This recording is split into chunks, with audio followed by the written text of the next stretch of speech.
आप सभी लोगों का स्वागत है। आइए आज हम लोग निरोग कैसे रहें इस कड़ी को और आगे बढ़ाएं और देखें कि निरोग रहने में विटामिन ई की क्या भूमिका है। तो विटामिन ई भी वसा में घुलनशील विटामिन है।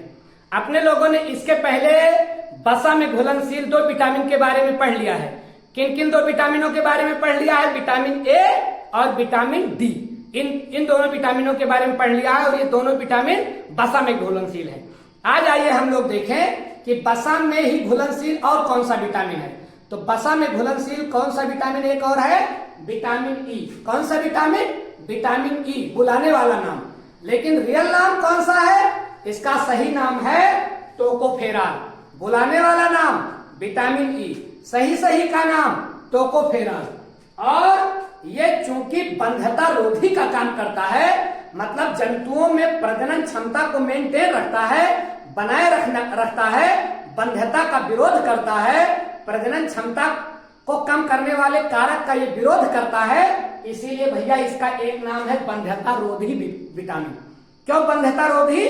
क्योंकि बंध्यता का ये विरोध करता है, मतलब प्रजनन क्षमता को कम करने के जो कारक हैं उनको ये उनका विरोध करता है।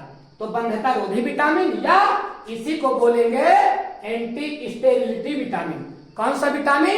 एंटी स्टेरिलिटी विटामिन या बंध्यता रोधी विटामिन। ध्यान रखें आप। और इस विटामिन की खोज इवांस व बिशप नाम के वैज्ञानिक ने की थी। विटामिन ई की खोज इवांस व बिशप नाम के वैज्ञानिक ने की थी। कब की थी? 1922 में। ये डाटा भी याद रखिएगा, इवांस और बिशप 1922। अब आइए हम लोग देख ले कि विटामिन ई में कौन कौन से तत्व होते हैं। तो निश्चित रूप से हम देख रहे हैं कि CHO, C for carbon, H for hydrogen, O for oxygen. तो कार्बन, हाइड्रोजन और ऑक्सीजन से बना हुआ है विटामिन ई। किससे किससे बना हुआ है? कार्बन, हाइड्रोजन और ऑक्सीजन से। कार्बन कितना है? 29। हाइड्रोजन कितना है? 50। O कितना है? ऑक्सीजन कितना है? 2। तो इसका सूत्र क्या हो गया? C29 H50O2। ये इसका अणुसूत्र हो गया। विटामिन ई का अणुसूत्र क्या हो गया? C29 H50O2। ये हो गया विटामिन ई का अणुसूत्र। अब हम लोग देखें कि हम लोगों के भोजन में हम लोगों के शरीर को प्रतिदिन कितना विटामिन ई चाहिए। तो भैया ध्यान रखेंगे कि अपने लोगों को लगभग 15 मिलीग्राम विटामिन ई हर दिन जरूरी है। कितना milligram? 15 milligram per day. 15 mg per day. अगर इतना विटामिन ई अपने लोगों को मिल रहा है तो ये सफिशिएंट है, ये पर्याप्त है। एक बात और यही ध्यान रखें कि यह एक ऐसा विचित्र विटामिन है विटामिन ई कि अभी तक इसका बहुत पता नहीं चला है कि इसका मेन फंक्शन क्या है। अन्य जंतुओं में तो पता चल गया है, चूहे में, खरगोश में यह बंध्यता रोधी का काम करता है, लेकिन मनुष्य में अभी इसकी सटीक जो है जानकारी नहीं हो पाई है। अपने लोगों में बिल्कुल ये इसका क्या बहुत बड़ा रोल है। लेकिन कुछ ऐसी चीजें हैं जो वैज्ञानिकों ने सर्च आउट किया है कि कौन कौन से विकार उत्पन्न हो जाते हैं अगर अपने लोगों के शरीर में विटामिन ई की कमी हो जाए तो पहला क्या होगा? अन्य जंतुओं में तो बंध्यता रोधी का काम ये करता है। अगर विटामिन ई की कमी हो गई कुछ जंतुओं में, जैसा मैंने बताया खरगोश, चूहे, तो उसमें क्या होगा? उनमें बंध्यता आ जाएगी, मतलब उनमें जनन क्षमता की कमी हो जाएगी। अपने लोगों में क्या होगा? अपने लोगों में मांसपेशियों की कमजोरी हो जाएगी। अगर विटामिन ई की कमी हो गई तो मांसपेशियां कमजोर हो सकती हैं। मांसपेशियां समझ रहे हो ना? अपने लोगों का मांस, हड्डी पर लगा हुआ जो मांस है, यही इसमें कमजोरी आ सकती है। कब? अगर विटामिन ई की भोजन में कमी हो जाए तब। आगे ध्यान रखें, अगर विटामिन ई की कमी हो जाए अपने लोगों में तो आंखों में झिलमिलाहट हो सकती है। तो कभी कभी अपने लोगों ने देखा होगा कि आंखों के आगे झिलमिल झिलमिल सा दिखता है और लगता है कि बहुत सारे बल्ब जल रहे हैं, झिलमिलाहट होने लगती है। झिलमिलाहट होने के और कई कारण हो सकते हैं, लेकिन उनमें से एक कारण विटामिन ई की कमी भी हो सकता है। और भी कारणों से आंखों के सामने झिलमिलाहट हो सकती है, लेकिन विटामिन ई भी एक कारक है। आगे देखें, अधिक बाल झड़ना। अगर अधिक बाल किसी का झड़ रहा है तो यह माना जा सकता है कि उस व्यक्ति में विटामिन ई की कमी हो गई है। आगे, और जननांग कमजोर।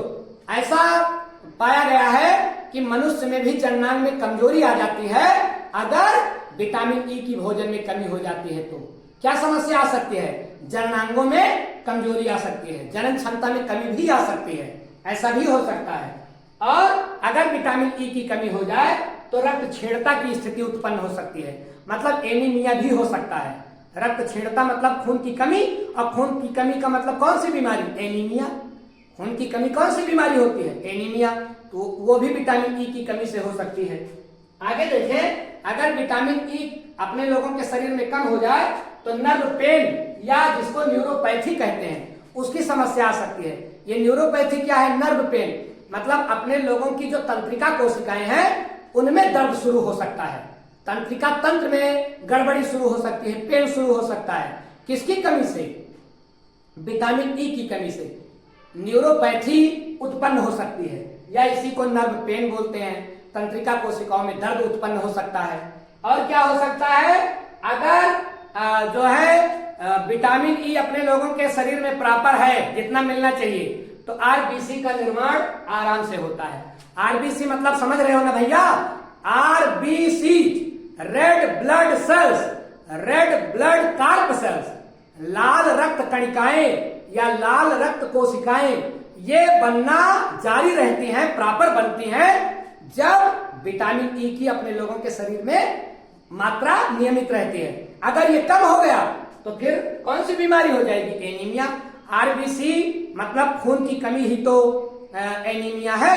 तो अगर विटामिन ई नियमित रहेगा, प्रॉपर रहेगा, तो आरबीसी बनता रहेगा। अब ध्यान रखें कि इतने फायदे हैं विटामिन ई के, विटामिन ई के इतने फायदे हैं, तो अब जरूर अपने लोगों के मन में प्रश्न आएगा कि क्या खाएं तो विटामिन ई मिलेगा। तो आइए देखें कि भोजन में किन किन चीजों को सम्मिलित करें। तेल, तैलीय भोजन में विटामिन ई होता है, कोई भी तेल उसमें विटामिन ई की मात्रा होती है। अनाज में होती है, मांस में होती है, सोयाबीन में होती है, हरी सब्जियों में विटामिन ई पाया जाता है। तो अगर हमारे भोजन में ये सारी चीजें सम्मिलित हैं तो हमको आराम से विटामिन ई मिल जाएगा, उसकी कोई अतिरिक्त खुराक लेने की जरूरत नहीं है। अब ध्यान रखें कि अगर विटामिन ई ज्यादा हो गया तो, कम हो गया तो ये समस्या, अगर ज्यादा हो गया तो विटामिन ई अगर ज्यादा हो गया अपने लोगों के शरीर में तो एक समस्या तो उत्पन्न हो जाएगी, रक्तस्राव। अपने आप खून बहना शुरू हो जाएगा, रक्तस्राव शुरू हो जाएगा, कहीं कहीं से रक्त जो है वो निकलने लगेगा, तो रक्तस्राव हो सकता है स्वतः अपने आप। अगर विटामिन ई ज्यादा हो जाए तब कमजोरी आने लगेगी, थकान महसूस होगी। अगर विटामिन ई ज्यादा हो जाए तब जी मचलाना, और अगर विटामिन ई की मात्रा ज्यादा हो जाए तो कभी कभी जी मचलाने की भी समस्या आ जाती है। जी मचलाना समझ रहे हो ना? मितली जैसी समस्या उत्पन्न हो सकती है, और दस्त की भी समस्या उत्पन्न हो सकती है अगर विटामिन ई ज्यादा हो जाए तो न ज्यादा होने पाए न कम होने पाए। भोजन में हम इन सब चीजों को सम्मिलित करें, आराम से मतलब भर का विटामिन मिल जाएगा। इसको अलग से ना ले अगर ये समस्या ना दिखाई पड़े तो, अन्यथा ये समस्या शुरू हो जाएगी, जो इसकी अधिकता से जो समस्या होती है। आप लोग समझ गए होंगे कि विटामिन ई क्या होता है और इसकी कमी से क्या समस्या आ सकती है, ये कहां कहां पाया जाता है, किस किस भोज्य पदार्थ में, और ये अगर अधिक हो जाए तो क्या विकार उत्पन्न हो सकते हैं। तो बेटा ऐसे ही जो है निरोग कैसे रहे, इस कड़ी को लेकर के हम कुछ और विटामिन और भोज्य पदार्थ की श्रृंखला आपके सामने प्रस्तुत करते रहेंगे। ओके भैया।